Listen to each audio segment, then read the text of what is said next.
Interesting. I could see that Sarah had as sharp a tongue as Lili's mother, and wondered if that was one of the reasons Fetty had been attracted to her.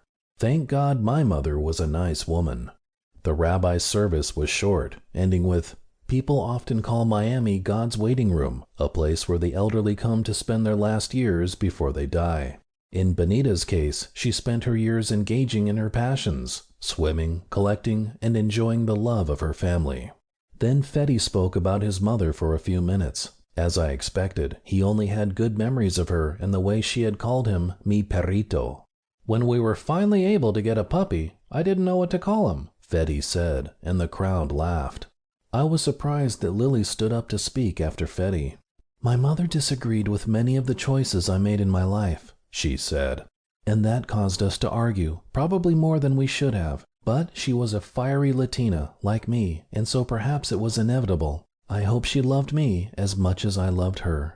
She blew a kiss down to the coffin. "Adios, mamita."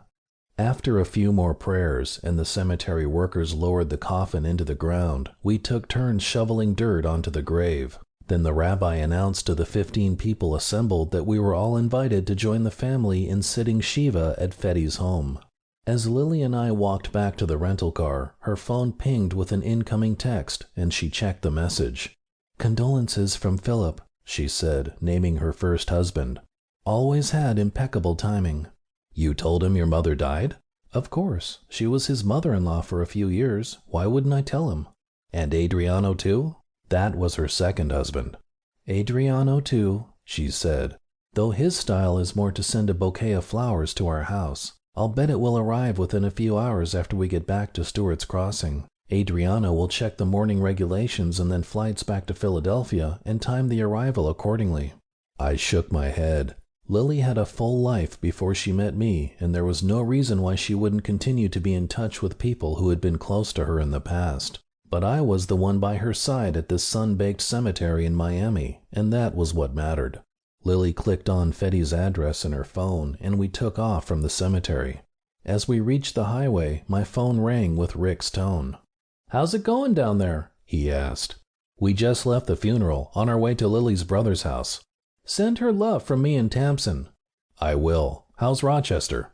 "I can walk each of them individually, and they behave beautifully, but when I walk them together, they're like the devil on each other's shoulders, pulling and jumping and making my life miserable. But dogs, you know?" Rick was quiet for a moment, and I thought maybe the call had dropped. "This probably isn't a good time," he said.